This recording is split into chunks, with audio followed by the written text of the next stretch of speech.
The state of Manipur is disturbed since past almost 2 years. And this is a very serious news that amid all the difficulties in Manipur, the Manipur Chief Minister have resigned from the state.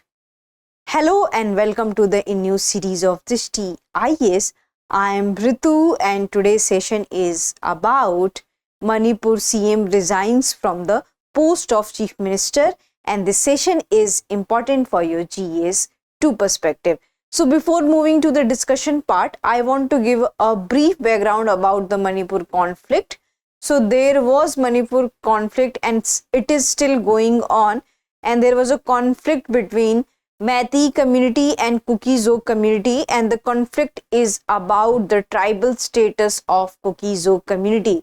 The tribal status of Meitei community, because Meiteis are not included under the scheduled tribes and they want that they should be included under the scheduled tribes. On the other hand, Kuki communities are protesting and they are saying that they are already privileged, they have land, wealth and everything. So if they will get tribal status, then their rights would be compromised. And because of that, we can see so many ethnic violence in the Manipur. So coming to the discussion part.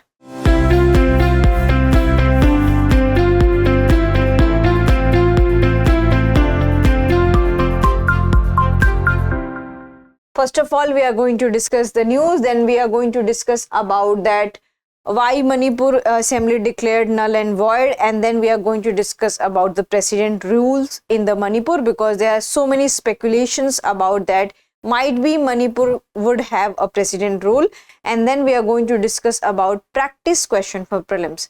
Before that, you have to like, share and subscribe to this TIAS channel. Moving towards to the news part. So news, you already know that Manipur CM and Biren Singh had resigned from the post, and after that the governor of the Manipur had said that you should continue as a caretaker CM. So this is the news which we are going to discuss in today's session. So coming to the discussion part, this is the Drishti IAS Noida address, and our address is C171/2 Block A, Sector 15, Noida, Uttar Pradesh, and nearest metro station is Noida, Sector 15. And here we have ISGS Foundation course available in both the medium, Hindi medium and English medium. So if you want to know more information about such classes, you can call on to the number 87501 and these are the details of the English medium and these are the details of the Hindi medium. So do check that. Coming to the next one, which is about the Manipur Assembly declared null and void. So after the decision by Manipur CM, who has given his resignation to the governor has declared assembly as null and void.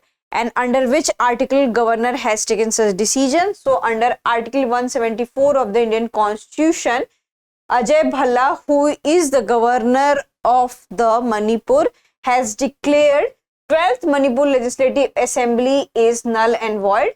And what is the meaning of here null and void? It means that the assembly did not exist. We cannot say that it did not exist, but in a legal effect it did not exist. So there will be no legal proceedings, there will be no rules, policies made by the assembly. So this is the null and void. Coming to the next one, which is about the president rules. So there are so many speculations about that might be Manipur will have a president rule.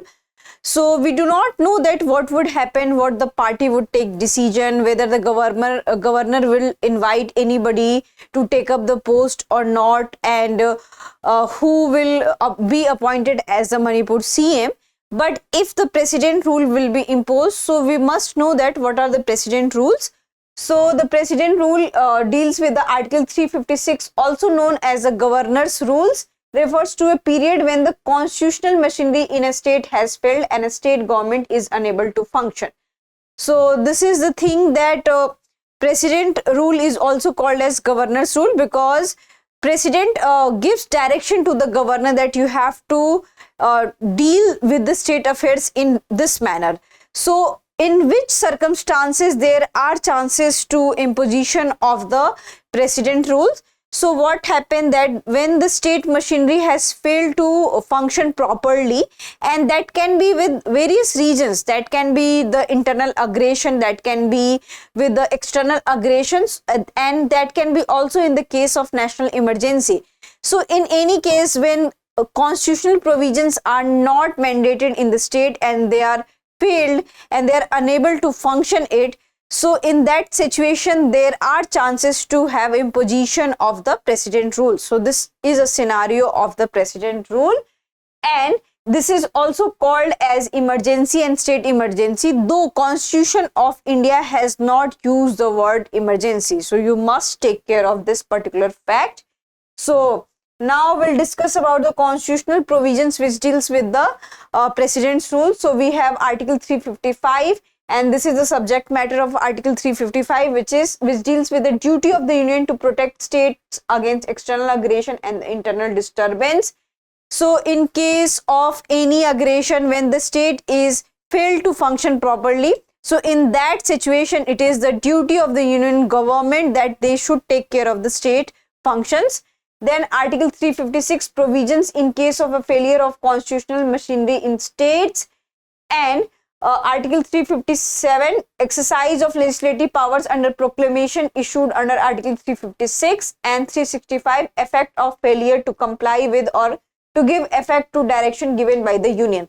So these all articles deals with the precedent rule, because they direct state that if there is a failure of the state machinery, then in which manner the state should work, who will be appointed, who will advises to the state functionary, what we can do, what we cannot do. So these articles deals with all those functions. Now here we are going to discuss the practice question for prelims. So before going to the discussion of the practice question for prelims, we must know that what are the problems with the precedent rules, because there are so many critique of the precedent rule. Even Dr. B.R. Ambedkar had also criticized the precedent rules, that we should not overuse, and sometimes we can see that it has been misused against any political power. So this is one of the concerns related to the precedent rules, that it should not be used at any point of the time. The decision should be in an emergency case. So this is what you can say concerns related to the precedence rule. Now we are discussing the question. So consider the following statement regarding precedence rule in India. Precedence rule can be imposed under Article 356 of the Constitution when the constitutional machinery of the state fails. During precedence rule, the state assembly is automatically dissolved. Which of the statement given above is are correct? One only, two only, both one and two, neither one nor two. So you have to answer this into the comment section.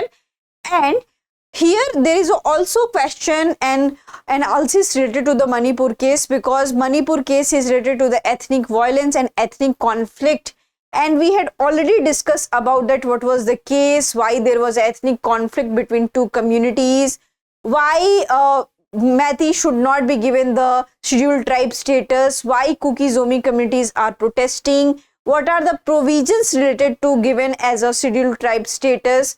So these all information we already had covered in our daily videos, so you must revise it. And that's it for today's session.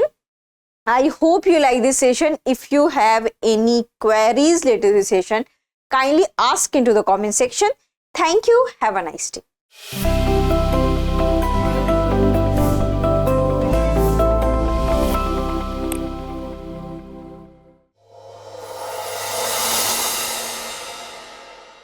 For more informative content, like, share and subscribe, and do not forget to press the bell icon to get the notifications.